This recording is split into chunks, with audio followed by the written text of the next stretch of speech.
El pasado 12 de marzo, en la Argentina, se celebró el Día del Escudo Nacional en conmemoración a la aceptación oficial ocurrida en 1813. Fue usado por primera vez por Manuel Belgrano al frente de las tropas emancipadoras a orillas del Paraná.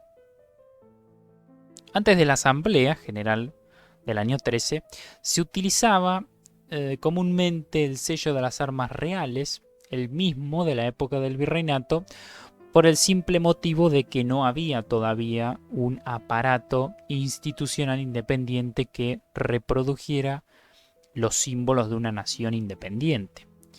Pero fue en ese año en que se decidió instituir un sello propio para empezar a refrendar todos los papeles de la asamblea originaria. El escudo entonces surgió de ese sello y ahí fue aceptado oficialmente el 12 de marzo de 1813, en el marco, por supuesto, de la Asamblea Constituyente. El escudo fue adoptado por los pueblos y los distintos gobiernos como símbolo de la nacionalidad argentina. Va a ir teniendo constantes modificaciones a lo largo del tiempo y distintas variantes hasta quedar fijada su forma en el año 1900.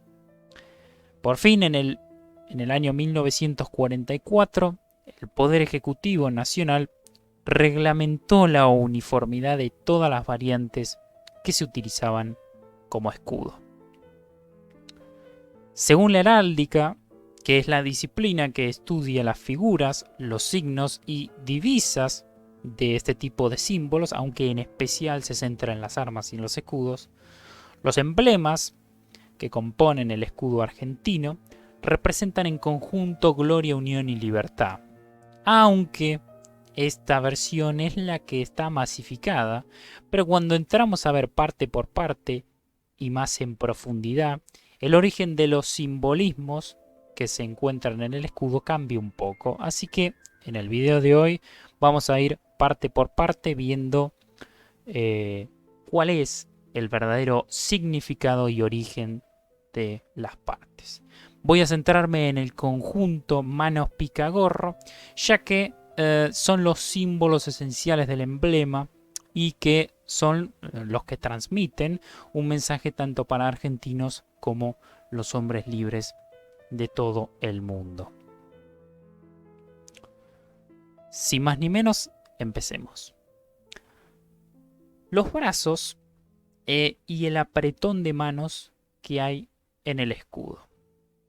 Respecto de su simbolismo, se considera que los antebrazos humanos que estrechan sus diestras en el cuartel inferior representan la unión de los pueblos de las provincias unidas del Río de la Plata, la unión fraternal de los hombres y los pueblos.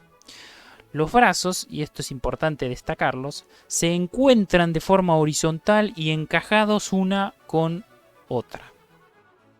Este efusivo apretón de manos tiende a representar la fe. La fe se explica cuando dos manos se unen y están dibujadas de frente. Además, ya de por sí el gesto es un símbolo de reconciliación, alianza y también de fidelidad. Ahora voy a hacer un breve paréntesis para ver de dónde viene esta tradición. Tenemos datación de que este gesto, el gesto del apretón de manos, se utilizaba en la antigüedad clásica, principalmente en Roma. Curiosamente, en la antigua Roma, este gesto de estrechar las manos se encontraba en las monedas con las cuales se le pagaba a los soldados de las legiones, en particular durante la guerra civil que se produce entre el 68 y el 69 después de Cristo. Entre algunas de ellas se destacan las que llevan las leyendas de Fides Praetorianorum y Fides Exercitum, lo que significa fidelidad de los pretorianos y fidelidad del ejército. Esto tiene una clara significación. la rama del ejército, que a lo largo de la vida de Roma va a tener cada vez más y más peso, empezó a darse cuenta que los emperadores no eran seres inmortales, ni mucho menos indispensables, y cualquiera podía hacerlo con un buen puñado de hombres fieles.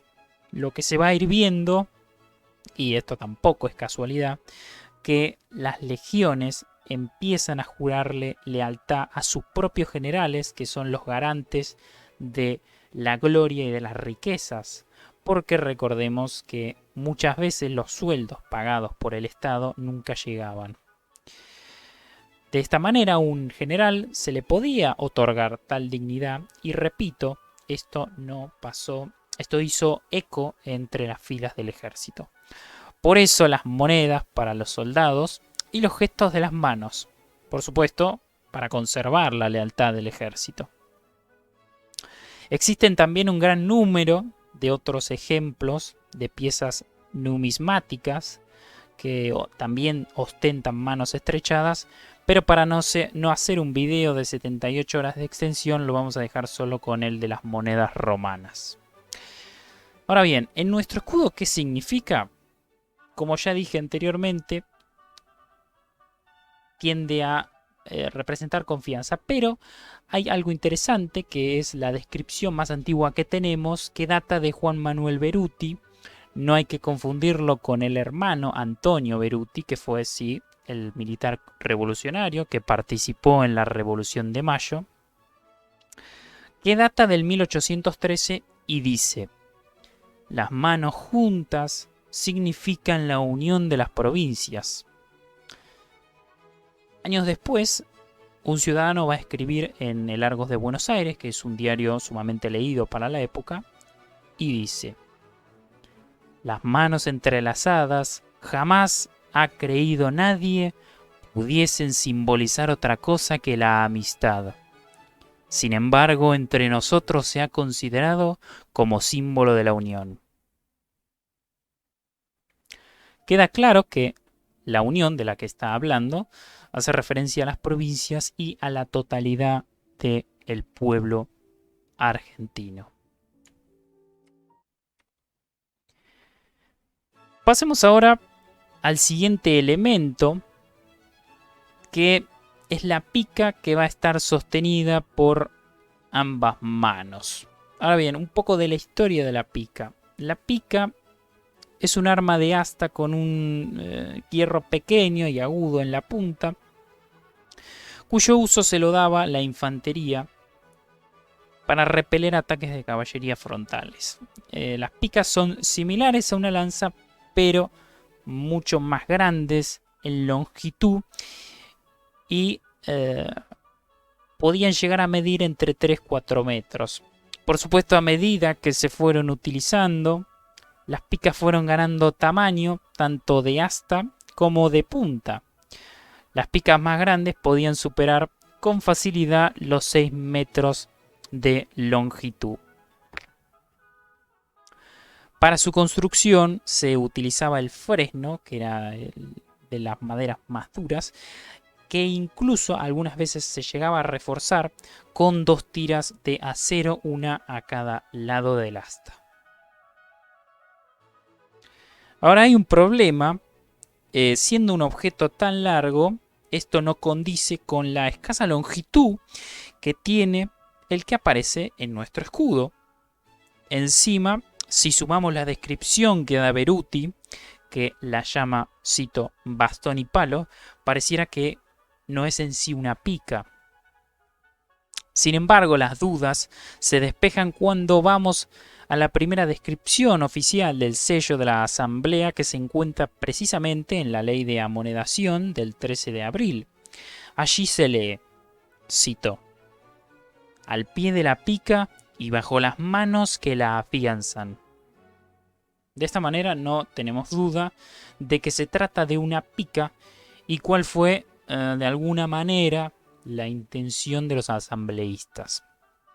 Claro, la confusión de Beruti es entendible, porque la realidad es que la punta, como se ve en el escudo, de la pica está tapada por el gorro.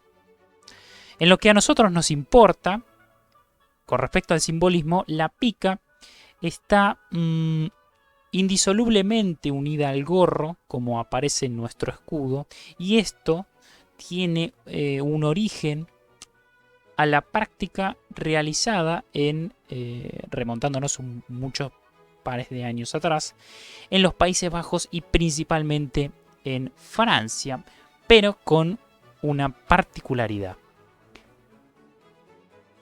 En los primeros tiempos de la Revolución, el gorro aparecía surmontado las faces, que las faces eran un elemento que constaba de la unión de varias varas de madera y en la punta se le ponía una hoja representando o simulando un hacha.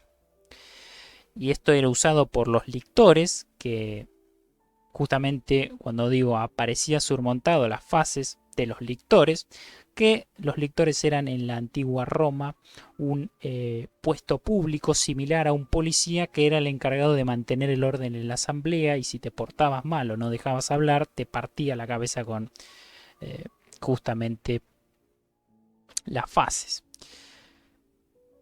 Todo esto era un símbolo de la dignidad de la República y de sus instituciones.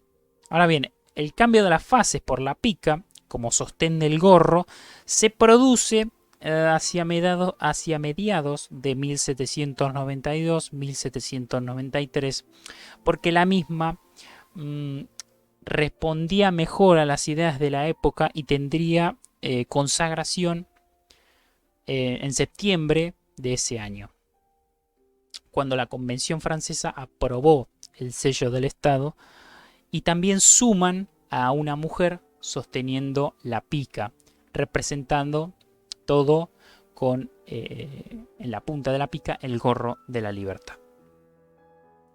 En los Estados Unidos la historia es un poco diferente, ya que los estudiosos norteamericanos no lo llaman pica o en inglés pike, sino que le dicen Liberty Pole. El Liberty Pole era un poste alto de madera plantado en el suelo y surmontado por una enseña o por el gorro de la libertad, y que se va a ir popularizando en la plaza, en las distintas plazas, en los pueblos, antes y durante la Revolución Americana. Claramente el simbolismo era claro: mantener en alto la libertad. Y eso va a ser precisamente el significado que va a tener en nuestro escudo nacional: sostener la libertad, como vemos representada por el gorro, como lo vamos a ver en el próximo apartado, incluso por la fuerza si la situación lo requiriera. De allí que se use un arma como emblema. Ahora bien, pasamos al gorro. Lo primero y más importante, no es un gorro frigio como se suele decir. El gorro frigio cubre la parte posterior de la cabeza y tiene dos apéndices laterales que cubren las orejas.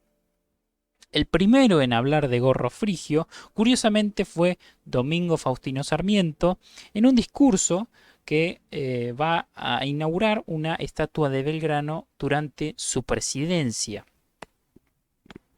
El gorro, dibujado en nuestro escudo, es un gorro píleo, del latín pileus, que significa gorro de lana, fieltro, pelo de animales o cuero rasurado. Va a tener su origen entre algunos pueblos de Oriente, entre ellos principalmente Egipto, los fenicios y los caldeos. No es para nada extraño que posteriormente los griegos y los romanos le dieran uso. El gorro frigio, en cambio, es originario de Frigia, que es una antigua región del noroeste de Asia Menor. El gorro pileo era usado, como dije, entre los romanos por los hombres libres y los esclavos libertos. Era más bien un gorro cónico de base redonda y punta redondeada. Fue el distintivo de los esclavos restituidos a la libertad, que se les colocaba en la ceremonia para que fueran liberados, una vez liberados. La historia romana describe varios sucesos en el que el gorro fue paseado por las distintas calles de la ciudad imperial de Roma, sostenido por una pica, la cual, como mencioné anteriormente, se dibuja en nuestro escudo como una insignia libertadora. De ahí la influencia de este gesto en Francia, Estados Unidos y también las provincias del Río de la Plata. Va a ser un juramento solemne de conquistar y mantener la libertad con las armas en la mano. En nuestro escudo va a tener una simple definición que va a simbolizar la gorra de la libertad. Beruti en su descripción comenta lo siguiente: el gorro sobre el palo significa la libertad. Asimismo, les voy a compartir un suplemento de la Gaceta de Buenos Aires al hacer la crónica de los festejos de mayo de 1813. Se cuenta que en el 25 de mayo por la mañana, cito: el momento de asomar el sol al horizonte fue anunciado con el eco del cañón que saludó la avenida de El Astro, y al punto de la salva de la fortaleza, colocándose todos el gorro de la libertad, fritando innumerables vivas.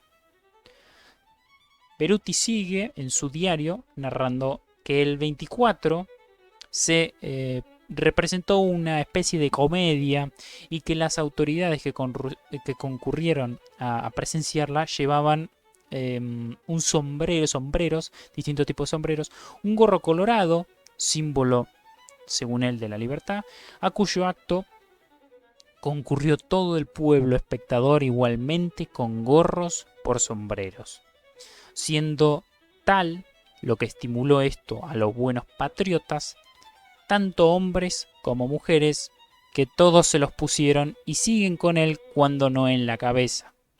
Los hombres lo llevan pendiente de la escarapela del sombrero y las señoras mujeres de la gorra o del pecho. El día siguiente, 25, a salir el sol, se realizó un acto alrededor de la pirámide al que asistieron los miembros de la Asamblea, Triunvirato, Cabildo y otras autoridades civiles, militares y eclesiásticas, y todos, manifiesta Beruti, llevaban su correspondiente gorro por sombrero. De esta manera, para cerrar el apartado del gorro, va a representar a la libertad como en Roma, como en los Estados Unidos y como en Francia.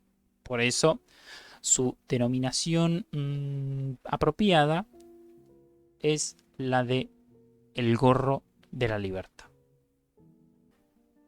Ahora bien, pasamos un poco a la parte para mí más interesante, que es la de los laureles. ¿Por qué digo interesante? Porque hubo toda una serie de debates que yo voy a intentar resumir girando en torno a dos cuestiones principales. La primera cuestión es saber si se trata o no de una corona o una guirnalda.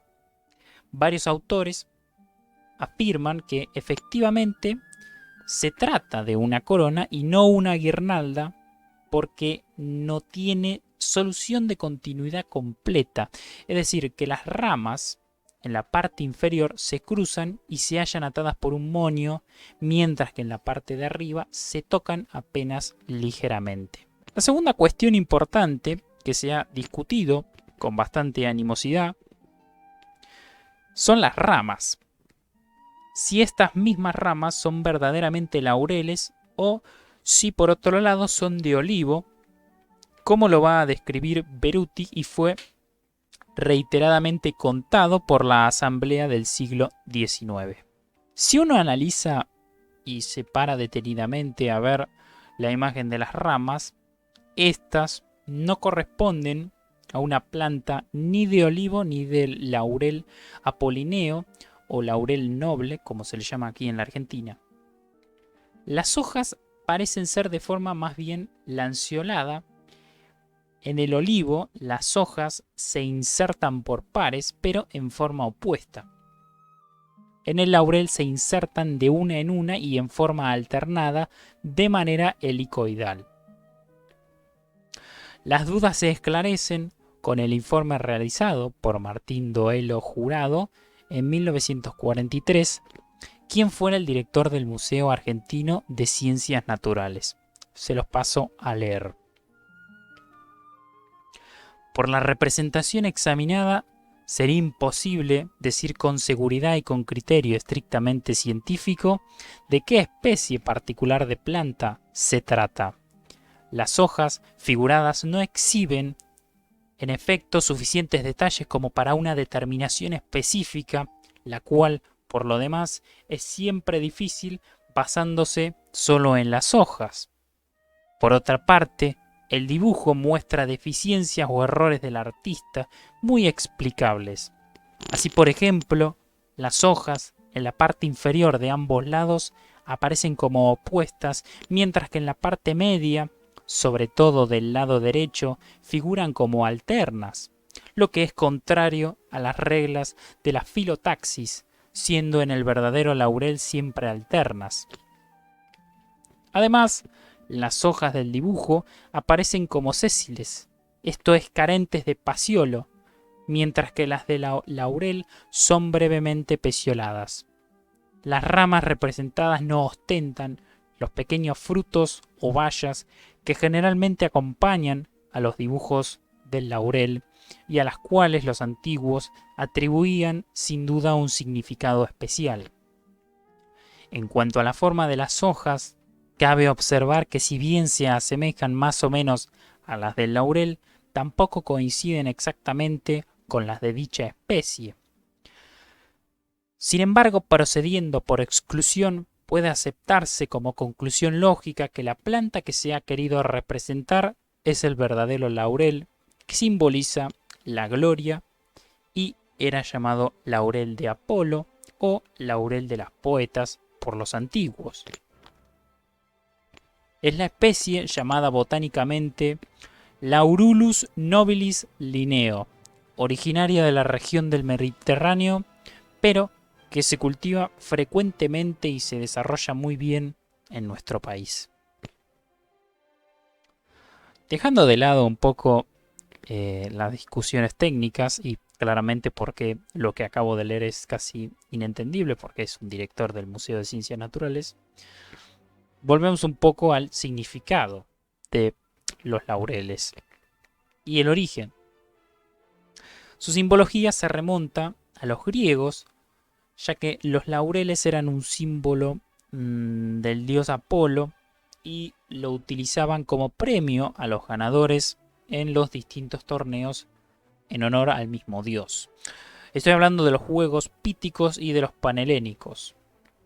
Sin embargo, la cosa cambia un poco para los romanos, ya que los laureles representaban la victoria, que era una parte fundamental en la ceremonia que se realizaba una vez producida la victoria en tierras lejanas. Esta, resumiendo, consistía en un desfile militar encabezado por el general, acompañado de un esclavo que sostenía los laureles de la victoria sobre su cabeza y le recordaba constantemente la siguiente fórmula: recuerda que eres mortal. La marcha se producía a lo largo de un montón de puntos de la ciudad de Roma y terminaba en el templo de Júpiter para darle la ofrenda de laureles de victoria al dios. No va a quedar duda de que los laureles simbolizan el triunfo, la victoria y la gloria, que este concepto lo van a aceptar los hombres de Mayo y que va a estar expresado en el coro del himno nacional. Sean eternos los laureles que supimos conseguir. En cuyo verso los laureles corresponden a las victorias obtenidas por la revolución en los primeros 4 años de vida libre de nuestro país, entre los primeros 4 o 5 años que corresponden a la Guerra de Independencia. El simbolismo de los cuarteles del escudo de las Provincias Unidas del Río de la Plata va a estar rodeado entonces por la corona clásica de 27 ramas de laurel, siempre verdes, que representan justamente lo mencionado anteriormente. Bueno, y así culmina este video de el simbolismo y de el origen de las distintas partes del escudo nacional argentino. Espero que les haya gustado. Esto es Fragmentos de la Historia y nos vemos en otro episodio. Les mando un saludo y que sigan muy bien.